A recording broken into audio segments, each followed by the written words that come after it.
दोस्तों, बदलना प्रकृति का नियम है। जब जिंदगी में कुछ समझ ना आए तो सब कुछ परमात्मा पर छोड़ दो। परमात्मा से कुछ मत मांगो, क्योंकि वह जानता है कि आपको क्या देना है। अगर परमात्मा खुश है तो सरताज बना देगा, और अगर वह रूठ जाए तो दर दर का मोहताज बना देगा। नमस्कार साथियों, आप सभी का हमारे चैनल LSGD गुरु में दिल से स्वागत है। आज हम आपके लिए कुछ ऐसे प्रेरणादायक और अनमोल विचार लेकर आए हैं जो न केवल आपके जीवन में सकारात्मक ऊर्जा भर देंगे, बल्कि आपकी सोच और आत्मा को भी एक नई दिशा देंगे। हम आपसे निवेदन करते हैं कि इस वीडियो को अंत तक जरूर देखें और इन प्रेरणादायक वचनों को अपने जीवन का हिस्सा बनाएं। दोस्तों, अगर आपको हमारा यह प्रयास पसंद आए तो वीडियो को लाइक करें, नीचे कमेंट में जय श्री राधे कृष्ण लिखें और हमारे चैनल को सब्सक्राइब करें ताकि हमारे नए वीडियो सबसे पहले आप तक पहुंच सके। तो चलिए मित्रों, आज हम इन प्रेरणादायक विचारों का स्वागत करते हैं और इनके माध्यम से अपनी आत्मा को प्रबुद्ध करते हैं। दोस्तों, एक बार देवर्षि नारद के मन में विचार आया कि भगवान श्री कृष्ण के पास द्वारिका में बहुत सारे महल है, तो क्यों ना भगवान से एक महल मांग लिया जाए ताकि वह भी आराम से रह सके।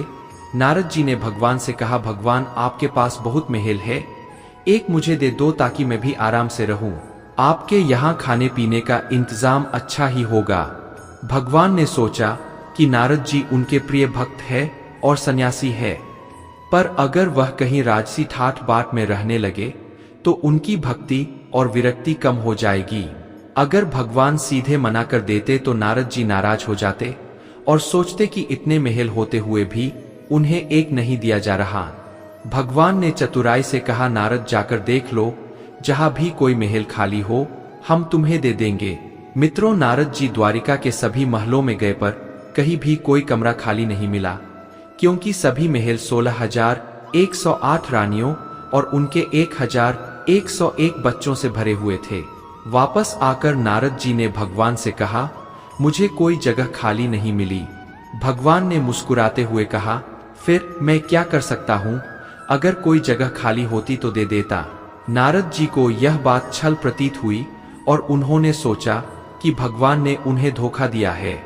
नारद जी ने सोचा, भगवान ने मेरे साथ धोखा किया है तो अब मैं भी इन्हें सबक सिखाऊंगा। फिर वह भगवान की पत्नी रुक्मणी जी के पास पहुंचे। रुक्मणी जी ने नारद जी का आदर सत्कार किया। नारद जी कुछ दिन रुक्मणी जी के साथ रहे और फिर एक दिन उन्होंने उन्हें दान की महिमा के बारे में बताना शुरू किया।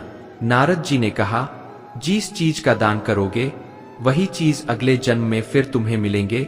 रुक्मणी जी को यह बात भा गई। नारद जी ने उनसे पूछा, आपको सबसे अधिक प्रेम किससे है? रुक्मणी जी ने उत्तर दिया, भगवान श्री कृष्ण से। नारद जी ने कहा, अगर आप चाहती है कि अगले जन्म में भी आपको भगवान ही मिले तो आपको उनका दान करना चाहिए। रुक्मणी जी यह सोचकर सहमत हो गई कि यदि दान करने से हर जन्म में उन्हें भगवान श्री कृष्ण मिलेंगे तो दान करना उचित है। उन्होंने भगवान श्री कृष्ण का दान करने का संकल्प लिया। मित्रों, नारद जी ने तुरंत भगवान श्री कृष्ण के पास जाकर कहा, भगवान उठिए, अब आपके साथ चलना है। भगवान ने पूछा, कहाँ चलना है और क्यों? नारद जी ने कहा, आपको मैंने दान में ले लिया है, अब आपको मेरे साथ आना होगा। आपने मुझे महल नहीं दिया तो अब आपको ही लेकर जाऊंगा। भगवान ने पूरी बात सुनने के बाद कहा, रुक्मणी ने दान कर दिया है तो ठीक है, मैं चलता हूँ, लेकिन पहले उससे मिल तो आऊं। भगवान ने अपने रेशमी वस्त्र उतारकर और आभूषण हटाकर सन्यासी का भेष धारण कर लिया। भस्म लगाकर कमंडल लेकर वे रुक्मणी के पास पहुंचे। रुक्मणी जी उन्हें इस रूप में देखकर घबरा गई। उन्होंने पूछा, भगवान ये क्या हो गया, ये साधु का भेष क्यों धारण कर लिया? भगवान ने कहा, तुमने मुझे दान कर दिया, इसलिए अब मुझे इस रूप में नारद जी के साथ जाना होगा। रुक्मणी जी समझ गई कि उन्होंने भावुकता में आकर कुछ गलत कर दिया। वह बोली, मैंने इस तरह का दान नहीं किया था। भगवान ने कहा, दान का यही मतलब होता है कि जिसे दान किया जाए वह उसके अधिकार में हो जाता है। रुक्मणी ने रोते हुए कहा, नारद जी आपने मेरे साथ अन्याय किया, मैंने भगवान को अगले जन्म में पानी की कामना से दान किया था, ना कि उन्हें अभी खोने के लिए। इतने में सत्यभामा और अन्य रानियों भी वहां आ पहुंची। सत्यभामा ने नारद जी से कहा, भगवान सिर्फ रुक्मणी के नहीं है, वे हम सबके हैं, इसलिए रुक्मणी अकेले उन्हें दान नहीं कर सकती। नारद जी ने सोचा ये तो मामला उलझ रहा है। फिर उन्होंने कहा, ठीक है, भगवान का दान तभी पूरा माना जाएगा जब उनके वजन के बराबर सोना और गहने तुल्ला दान के रूप में दान कर दिए जाए। रानियों और राजी हो गई और उन्होंने तुला दान की तैयारी की। भगवान को एक पलरे में बैठाया गया और दूसरे पलरे में सोने, गहनों और हीरों को रखा गया, लेकिन कितना भी सोना और गहने डाले भगवान का पलरा हल्का नहीं हो रहा था। सारा धन डालने के बाद भी तुला बराबर नहीं हो पाई। नारद जी ने कहा, अब तुला दान नहीं हो पा रहा है तो मैं भगवान को ले जाऊंगा। तभी भगवान ने रुक्मणी जी को इशारा किया और कहा, तुम सारा धन हटा दो और तुलसी का एक पत्ता रख दो। रुक्मणी ने वैसा ही किया। जैसे ही तुलसी का पत्ता पलरे पर रखा गया, भगवान का पलरा तुरंत ऊपर उठ गया और तुला दान पूरा हो गया। नारद जी को अब समझ में आया कि यह सब भगवान की माया थी। दोस्तों, अगर आपको हमारा यह प्रयास पसंद आया हो तो हमारे चैनल को सब्सक्राइब करें और वीडियो को लाइक करें। तो चलिए आगे बढ़ते हैं। नारद जी ने भगवान से कहा, भगवान आपने मेरे साथ फिर से छल किया। भगवान ने मुस्कुराते हुए कहा, नारद यह मेरा खेल है और इसमें तुम्हें भी हिस्सा लेना पड़ा। नारद जी ने अंत में भगवान से विनती की, भगवान मैं आपसे एक वरदान मांगता हूं कि मेरी शोक और मोह की भावना समाप्त हो जाए और मैं आपके परम धाम को प्राप्त कर सकूं।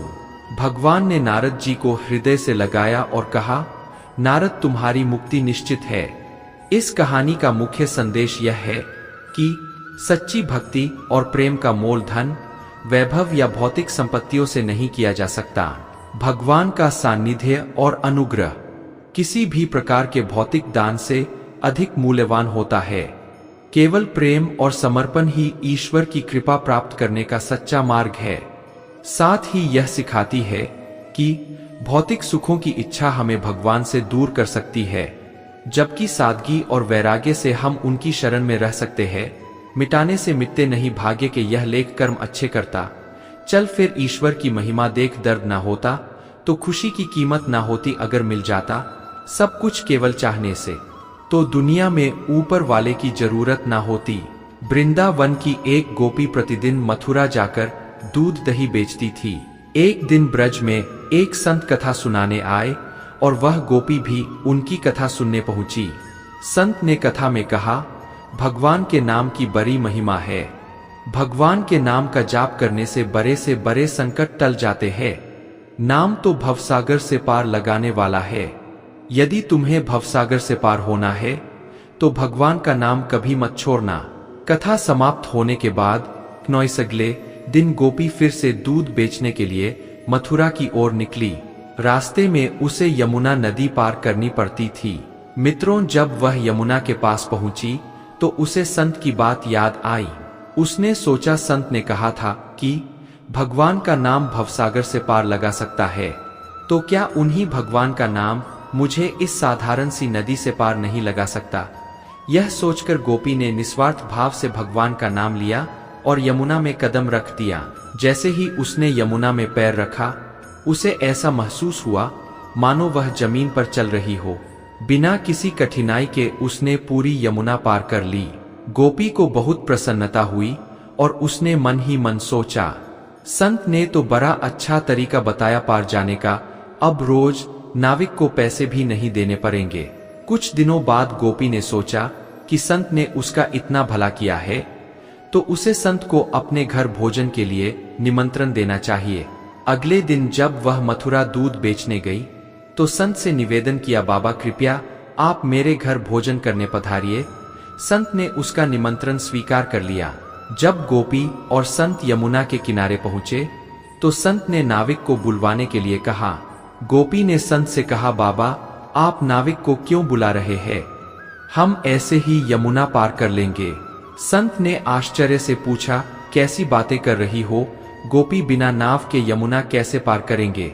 गोपी बोली, बाबा आपने ही तो कथा में कहा था कि भगवान के नाम का जाप करने से भवसागर भी पार हो जाता है। मैंने सोचा जब भवसागर से पार हो सकते हैं तो यमुना नदी क्यों नहीं। मैं रोज भगवान का नाम लेकर ही यमुना पार करती हूँ और मुझे नाव की जरूरत नहीं पड़ती। संत को गोपी की बात पर विश्वास नहीं हुआ। उन्होंने कहा, तू पहले चल, मैं तेरे पीछे पीछे आता हूँ। गोपी ने रोज की तरह भगवान का नाम लेकर यमुना में कदम रखा और सहज ही नदी पार कर गई। संत ने देखा पर उन्हें विश्वास नहीं हुआ। दोस्तों, जैसे ही संत ने यमुना में कदम रखा वह झपाक से पानी में गिर पड़े। यह देख गोपी वापस आई और संत का हाथ पकड़कर उन्हें अपने साथ चलने को कहा। इस बार जब संत ने गोपी का हाथ पकड़ा तो वे भी ऐसे चले जैसे जमीन पर चल रहे हो। ये चमत्कार देखकर संत गोपी के चरणों में गिर पड़े और कहने लगे, गोपी तू धन्य है, सही मायनों में नाम का आश्रय तो तुमने लिया है। मैं जिसने नाम की महिमा बताई खुद उसका सच्चा आश्रय नहीं ले पाया। संत ने गोपी से सच्चा नाम स्मरण सीख लिया और फिर भगवान के नाम की महिमा को समझकर उसका सही अर्थ में पालन करने लगे। मित्रों, कुछ पल तन्हाई में बैठकर ईश्वर को याद कर लिया करो, फिर देखना बहुत सुकून मिलेगा। इमली का नाम लेने से मुंह में पानी ना भर आए और ईश्वर का नाम लेने से आत्मा को ठंडक ना मिले, ऐसा हो ही नहीं सकता। गुजरी हुई जिंदगी को कभी याद ना कर, तकदीर में जो लिखा है उसकी फरियाद ना कर, जो होगा वह होकर रहेगा। तू कल की फिक्र में अपनी आज की हंसी बर्बाद ना कर। जहाँ कदर नहीं वहाँ जाना नहीं, जो सुनता नहीं उसे समझाना नहीं, जो पांचता नहीं उसे खाना नहीं, जो सत्य पर भी रूठे उसे मनाना नहीं, जो जाहिर करना पड़े वह दर्द कैसा और जो दर्द ना समझ सके वह हम दर्द कैसा, यहाँ का दस्तूर है। चुप रहना जो दिल पर गुजरी किसी से ना कहना, हर आंसू आंख में लाया ना करो, हर बार सबको बताया ना करो, हर शख्स यहाँ नमक लिए घूमता है, हर जख्म सबको दिखाया ना करो। खूबियां कम और अरमान बहुत है, जिसे भी देखो परेशान बहुत है। करीब से देखा तो निकला रेत का घर, मगर दूर से उसकी शान बहुत है। अपना दर्द खुद तक रखो, लोगों तक जाएगा तो तमाशा बन जाएगा। दुनिया क्या कहती है यह मत सुनो, तुम क्या हो ये तुम्हें खुद पता है। पक्षी एक एक दाना खाने के लिए 100 बार सर झुकाता है, पर इंसान है जो 100 बार खाकर भी परमात्मा का शुक्र अदा नहीं करता। किसी ने माँ के कंधे पर सर रखकर पूछा, माँ कब तक अपने कंधे पर सोने दोगी। माँ ने उसे सहलाते हुए कहा, जब तक लोग मुझे अपने कंधों पर ना उठा ले। मेरी तकदीर में एक भी गम ना होता, अगर मेरी तकदीर लिखने का हक मेरी माँ को होता। बाजार में सब कुछ मिल जाता है, लेकिन माँ जैसी जन्नत और बाप जैसा साया कभी नहीं मिलता। दोस्तों, अगर आपको हमारा यह प्रयास पसंद आया हो तो हमारे चैनल को सब्सक्राइब करें और वीडियो को लाइक करें। तो चलिए आगे बढ़ते हैं। समय समय पर खुद को भी बदलो, क्योंकि हर वक्त रास्ता बदलने से हल नहीं होता। दिल भी वही तोड़ते हैं जिन्हें जोड़ना नहीं आता, जो बुरे वक्त में साथ देता है। अच्छा वक्त आने पर अक्सर वही ठुकरा दिया जाता है। देखा है मित्रों, अक्सर मैंने अंधा आदमी आंखों की रोशनी आने पर सबसे पहले अपनी छड़ी फेंकता है, जिसने उसका हमेशा साथ दिया हो। किसी की तारीफ सुनने के लिए कोई काम मत करो, जो भी करो दिल से करो, फिर लोग तारीफ करें या आलोचना सब स्वीकार करो। अगर आप सच में अपनी तारीफ करना चाहते हैं तो आपको मरना पड़ेगा, क्योंकि इंसान के मरने के बाद ही उसकी कदर महसूस होती है। राय भी उसी से लो जो निस्वार्थ देता हो, वरना आज की दुनिया में सब अपना ही सोचते हैं। वजह कोई भी हो, पर जो बीच में छोड़ता है वह खेल ही होता है। ना इश्क होता है, ना दोस्ती होती है और ना ही रिश्ता होता है। कुछ लोगों के सीने में दिल की जगह कैलकुलेटर होते हैं। वे हाथ मिलाने से पहले ही हिसाब लगा लेते हैं कि मुझे इससे कितना फायदा होने वाला है। आपका बुरा वक्त ही है जो अपने और पराये की पहचान कराता है। अच्छे वक्त का क्या है, उसमें तो सभी अपने लगते हैं। अगर आपके काम पर लोग हंस रहे हैं तो उदास मत होना, क्योंकि उनकी हंसी से तुम्हारे हंसने के दिन आएंगे। अगर आपसे सही है तो कुछ लोग आपसे नफरत करेंगे, क्योंकि सभी लोग सच सह नहीं पाते। इंसानों की कर्मों से ही पहचान होती है, क्योंकि कपड़े तो दुकानों में पुतले भी पहनते हैं।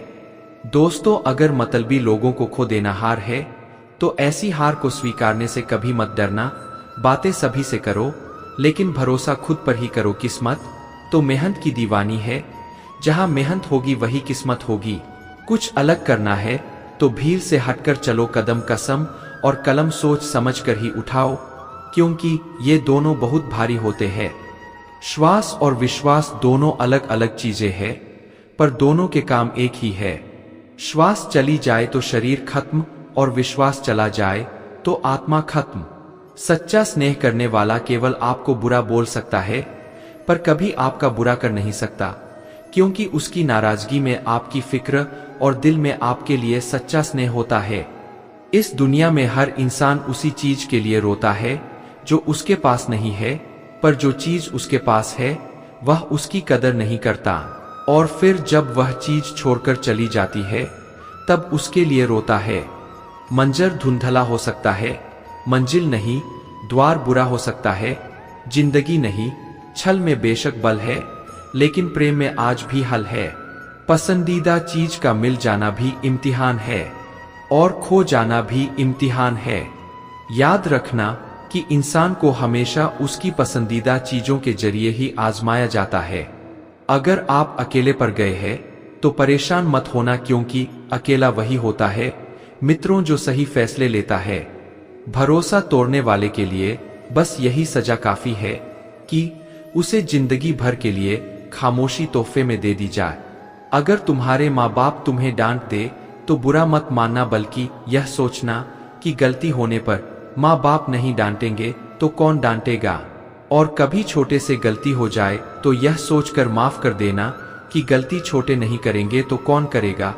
जब से परीक्षा वाली जिंदगी पूरी हुई है, तब से जिंदगी की परीक्षा शुरू हो गई है। आज मुझे एक नया अनुभव हुआ। अपने मोबाइल से अपना नंबर लगाकर देखा तो आवाज आई, जिस नंबर से आप संपर्क करना चाहते हैं वह अभी व्यस्त है। फिर ध्यान आया कि किसी ने क्या खूब कहा है, औरों से मिलने में दुनिया व्यस्त है, पर खुद से मिलने के लिए सारी लाइनें व्यस्त है। कोई नहीं देगा तेरा साथ, यहाँ हर कोई खुद में मशरूफ है। जिंदगी का बस एक ही उसूल है, मुझे गिरना भी खुद है और संभलना भी खुद है। गुस्सा अकेला आता है, मगर हमसे हमारी सारी अच्छाइयां ले जाता है। सब्र भी अकेला आता है, मगर हमें हमारी सारी अच्छाइयां देकर जाता है। परिस्थितियां जब विपरीत होती है तब व्यक्ति का प्रभाव और पैसा काम नहीं आता, स्वभाव और संबंध काम आते हैं। जरूरी नहीं कि हर लड़ाई जीती जाए, आवश्यक तो यह है कि हर हार से कुछ सीखा जाए। सब्र वह वृक्ष है जिसकी जड़ें कड़वी जरूर होती है, पर फल हमेशा मीठा ही होता है। कुछ बातों से अनजान बने रहना ही बेहतर होता है। मित्रों, सब कुछ जान लेना भी तकलीफ देता है। कौन कब, किसका और कितना अपना है, ये तो सिर्फ वक्त ही बताता है। पैसों का साथ मौत तक, अपनों का साथ श्मशान तक होता है, लेकिन किए गए अच्छे कर्म मरने के बाद भी साथ देते हैं। पैसों का घमंड दो ही लोगों को होता है, एक वो जिसे खानदानी जायदाद मिली हो और दूसरे वह जिन्होंने धोखे से कमाया हो। उड़ना अच्छी बात है, रोज उड़ो, पर शाम को नीचे आ जाया करो, क्योंकि आपकी कामयाबी पर ताली बजाने और गले लगाने वाले लोग सब नीचे ही रहते हैं। कोशिश करो कि जिस चीज के लिए तुम तरसे हो कोई दूसरा तुम्हारी वजह से ना तरसे, फिर चाहे वह खुशियां हो, रिश्ते हो या फिर सुकून हो। हर रिश्ते की कदर कीजिए और खूब कीजिए। एक एक करके सबने चले जाना है, पीछे बस यादें रह जाती है। सिर्फ यादें। उन लोगों से मत डरो जो अपना बदला लेना जानते हैं, डरो उन लोगों से जो अपना बदला ऊपर वाले के हाथ छोड़ देते हैं। किसी की भावनाओं को इतनी तकलीफ ना पहुंचाओ कि कभी उसे तुम्हारा ख्याल भी आए तो उसे तकलीफ। दोस्तों, इंसान की गुरु की औकात बस इतनी सी है, पहली बार खुद ना पाता है और ना ही आखिरी बार खुद ना पाता है। जो दोस्त तुम्हारा गुस्सा बर्दाश्त कर ले, तुम्हारे साथ रहे और तुम्हें गलत करने से रोके, तो समझ लेना कि वह तुम्हारा सच्चा दोस्त है। जो आसानी से मिल जाए वह छल है, जो मुश्किल से मिले वह सम्मान है, जो हृदय से मिले वह प्रेम है, और भाग्य से मिले वह सच्चा मित्र है। साथियों, अगर आपको हमारा यह प्रयास पसंद आया हो तो हमारे चैनल LSGD गुरु को सब्सक्राइब करें और वीडियो को लाइक करें। तो चलिए आगे बढ़ते हैं। दो इंसानों का पेट कभी नहीं भरता। पहला वह जिसे ज्ञान की भूख हो और दूसरा वह जिसे दौलत की भूख हो। लोगों से खुशी खुशी मिला करो, लोगों से खुशी खुशी बात किया करो। ना जाने जिससे आप सख्त लहजे में बात कर रहे हो वह जिंदगी के किस दौर से गुजर रहा हो। वह सब कुछ करो जो आप करना चाहते हो, लेकिन लालच से नहीं, अहंकार से नहीं, वासना से नहीं, ईर्ष्या से नहीं, बल्कि प्रेम, नम्रता, करुणा और विश्वास के साथ करो। इंसान जीवन में बहुत कुछ सीखता है, पर अगर वह दूसरों से प्यार करना, दूसरों को माफ करना और दूसरों की इज्जत करना नहीं सीख पाया तो समझो उसने कुछ नहीं सीखा। दूसरों की मदद किया करो, ईश्वर तुम्हारी मदद करेगा। दूसरों को सुकून दिया करो, ईश्वर तुम्हें सुकून देगा। दोस्तों, जो चीज पाना चाहते हो वह दूसरों को देना शुरू कर दो, ईश्वर तुम्हें बहुत देगा। शरीर को चंगा रखो, दिमाग को ठंडा रखो, आंखों में शर्म रखो, जुबान को नर्म रखो, दिल में रहम रखो, क्रोध पर लगाम रखो, व्यवहार को साफ रखो और होठों पर मुस्कान रखो। फिर स्वर्ग जाने की क्या जरूरत? यही तो स्वर्ग है। जिंदगी सड़क की तरह है, ये कभी भी सीधी नहीं होती। कुछ देर बाद मोड़ अवश्य आता है, इसीलिए धैर्य के साथ चलते रहो। आपकी जिंदगी का सुखद मोड़ आपका इंतजार कर रहा है। मुश्किलें अगर दरवाजा खटखटाए तो कभी डरना मत, निडर होकर दरवाजा खोल दो, क्योंकि कामयाबी अपना भेष बदल कर ही आती है। मित्रों, याद रखना कि डर के आगे ही जीत होती है। समय जब पलटता है तो सब पलट कर रख देता है। इसीलिए अच्छे दिनों में अहंकार ना करो और खराब दिनों में थोड़ा सब्र करो। कहते हैं सच का कोई मुकाबला नहीं, मगर आज झूठ की पहचान बहुत है। मुश्किल से मिलता है शहर में आदमी, यूं तो कहने को इंसान बहुत है। अफसोस उन आंखों पर जो सिर्फ वही देखे जो वे देखना चाहती है। अफसोस उन कानों पर जो वही सुनते हैं जो वे सुनना चाहते हैं। अफसोस उस जुबान पर जो सिर्फ अपने फायदे में बोले करो। दिल से सजदा तो इबादत बनेगी, माँ बाप की सेवा अमानत बनेगी। खुलेगा जब तुम्हारे गुनाहों का खाता तो माँ बाप की सेवा जमानत बनेगी। जरा सी जिंदगी में यहाँ व्यवधान बहुत है, तमाशा देखने को यहाँ इंसान बहुत है, खुद ही बनाते हैं। मित्रों, हम जिंदगी को पेचीदा, वरना जिंदगी के नक्शे तो आसान बहुत है। अजीब खेल है, ऊपर वाले का लिखता भी वही है, मिटाता भी वही है, भटकता भी वही है, राहत दिखाता भी वही है, उलझाता भी वही है, सुलझाता भी वही है। जिंदगी की मुश्किल घड़ी में दिखता भी नहीं, मगर साथ देता भी वही है। अजीब दौर है, हर शख्स यही सोचता है कि तमाम शहर जले, एक मेरा घर ना जले। बस यही दौर है। इस दौर के इंसानों की तेरी दीवार से ऊंची मेरी दीवार बने। इस तरह ना कमाओ कि पाप हो जाए, इस तरह ना खर्च करो कि कर्ज हो जाए, इस तरह ना खाओ कि मर्ज हो जाए, इस तरह ना बोलो कि क्लेश हो जाए, इस तरह ना चलो कि देर हो जाए, इस तरह ना सोचो कि चिंता हो जाए। बहुत ही सुंदर शब्द जो गुरुद्वारा के दरवाजे पर लिखे थे। यार से ऐसी यारी रख, दुख में भागीदारी रख। चाहे लोग कहे कुछ भी, तू तो जिम्मेदारी रख। वक्त परे काम आने का पहले अपनी बारी रख। मुसीबतें तो आएंगी पूरी, अब तैयारी रख। कामयाबी मिले ना मिले, जंग हासिल की जारी रख। बोझ लगेंगे सब, हल्के दिल को मत भारी रख। मन जीता तो सब जीता कायम, अपनी खुददारी रख। किसी ने पूछा कि सब कुछ खो देने से ज्यादा बुरा क्या है? बेहद खूबसूरत जवाब मिला, सब कुछ खो देने से ज्यादा बुरा उस उम्मीद का खो देना है जिसके भरोसे हम सब कुछ दोबारा वापस पा सकते हैं। दोस्तों, याद रखना कि जिसके पास उम्मीद है वह लाख बार हार कर भी नहीं हारता। जीवन में कभी निराश मत होना, निराशा एक दलदल है। आप इसमें केवल पहला कदम रखते हैं, फिर दूसरा कदम आपको रखना नहीं पड़ता, क्योंकि दलदल को सिर्फ पहले कदम का इंतजार होता है। जिंदगी एक हसीन किताब है, पर जरूरी तो नहीं कि इस किताब के सारे पन्ने हसीन हो। हमारे हिसाब से हो। अगर कोई ऐसा पन्ना आ जाए जिसमें राहतें ना हो, सुकून ना हो, शांति ना हो, तो सब्र करना। अगर ईश्वर ने तुमसे वह चीज छीन ली है जो तुमने सोचा भी ना था, तो ईश्वर तुम्हें वह चीज भी देगा जिसका तुम्हें अंदाजा भी नहीं। क्यों भूल जाते हो कि उसके घर देर है पर अंधेर नहीं। जिंदगी हसीन है, इससे प्यार करो है। रात तो क्या सुबह का इंतजार करो, मुश्किलें तो लेती है।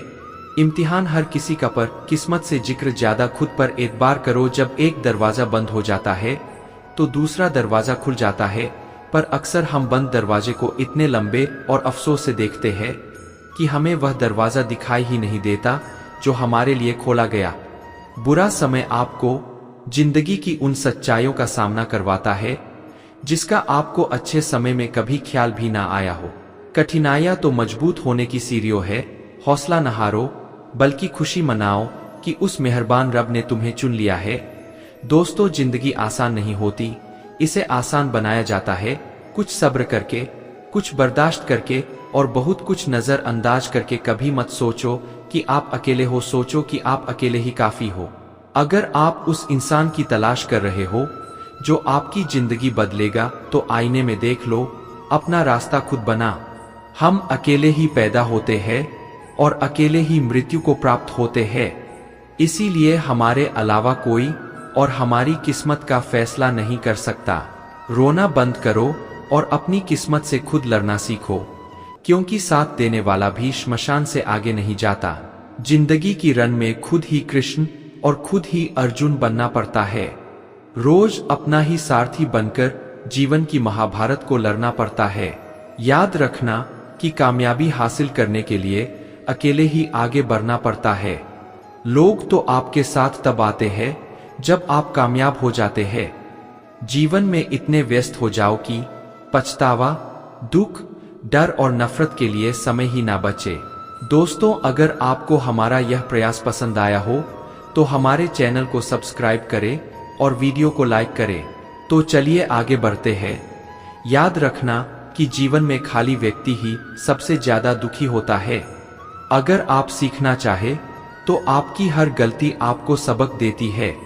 दिन की शुरुआत आशाओं के साथ करो और खत्म सपनों के साथ। हर दिन को एक उम्मीद के साथ शुरू करो और खत्म कुछ ना कुछ सीख कर नए अनुभव के साथ। अपने हर दिन का अंत एक सकारात्मक सोच के साथ करो।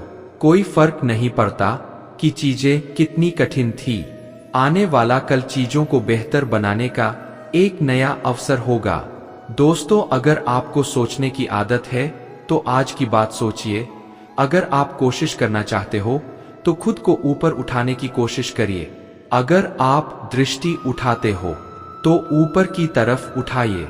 आपको जो भी करना है यह ध्यान में रखकर करिए कि आपके सारे प्रयास खुद को बेहतर बनाने के लिए हो, प्रगति के लिए हो। बरसात में उड़ के दिखाएं माहिर परिंदे खुले आसमान में, तो तिनके भी सफर करते हैं। इसे बार बार दोहराएं कि अगर कोई और कर सकता है तो आप भी कर सकते हो, और अगर कोई और कर सकता है तो मुझे जरूर करना चाहिए। तकलीफें आए तो याद रखना कि इंसान हमेशा तकलीफों से सीखता और आगे बढ़ता है। खुशी में तो अक्सर वह सीखे हुए सबक भी भूल जाया करता है। जिंदगी के धक्कों में सबसे बेहतरीन धक्का वह है जो आपको सबक दे जाए, जिससे आप गिरे पर गिरकर फिर उठना सीखे। वक्त निकालकर मिल लिया करो अपनों से। कल अगर अपने ही नहीं रहेंगे तो वक्त का क्या करोगे। मित्रों, आप कमाने वाले को पता होता है पैसे कैसे कमाए जाते हैं। बैठकर खाने वाले लोग उसे हाथ का मैल कह देते हैं। जब नाखून बढ़ जाते हैं तब नाखून ही काटे जाते हैं, उंगलियां नहीं। इसीलिए अगर रिश्ते में दरार आ जाए तो दरार को मिटाओ। मुस्कुराने और देखकर मुस्कुराने में बहुत फर्क होता है। मायनों के साथ रिश्ते बदल देते हैं। खुद को बिखरने मत देना। कभी किसी हाल में लोग गिरे हुए मकान की ईंट तक ले जाते हैं। अजीब तरह के लोग हैं इस दुनिया में। अगरबत्ती भगवान के लिए खरीदते हैं तो खुशबू खुद की पसंद की तय करते हैं। ज्यादा नादान इंसान ही जिंदगी का मजा ले सकता है, वरना ज्यादा होशियार इंसान तो अपनी जिंदगी में ही उलझा रहता है। मांगने वाला हमेशा मांगता ही रहता है।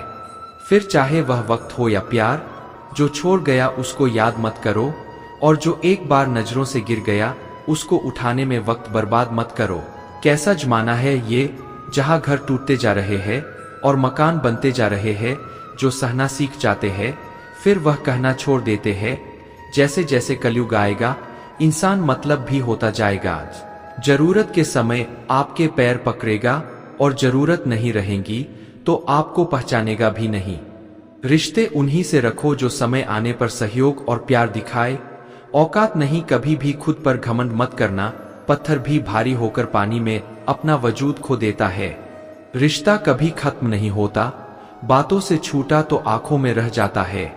दोस्तों लोगों ने उसकी सफलता को देखकर बातें बनाई, लेकिन स्नेहा को अब किसी की परवाह नहीं थी। उसने खुद पर भरोसा करना सीख लिया था और अकेले ही अपनी जिंदगी को नए सिरे से जीने का साहस जुटा लिया था। यह कहानी हमें यह सिखाती है कि संघर्ष जीवन का हिस्सा है, लेकिन अगर हम अपने हक के लिए आवाज उठाए और डटकर खड़े रहे तो हमें सफलता जरूर मिलती है। मित्रों, आशा करता हूं आपने इस वीडियो से बहुत कुछ सीखा होगा। आपको वीडियो अच्छी लगी हो तो लाइक और शेयर कीजिए और इसी तरह की प्रेरणादायक वीडियो देखने के लिए चैनल को सब्सक्राइब कर लीजिए। मित्रों, वीडियो को आखिरी तक देखने के लिए आपका बहुत बहुत धन्यवाद। आपका सदा भला हो। जय श्री राधे कृष्ण।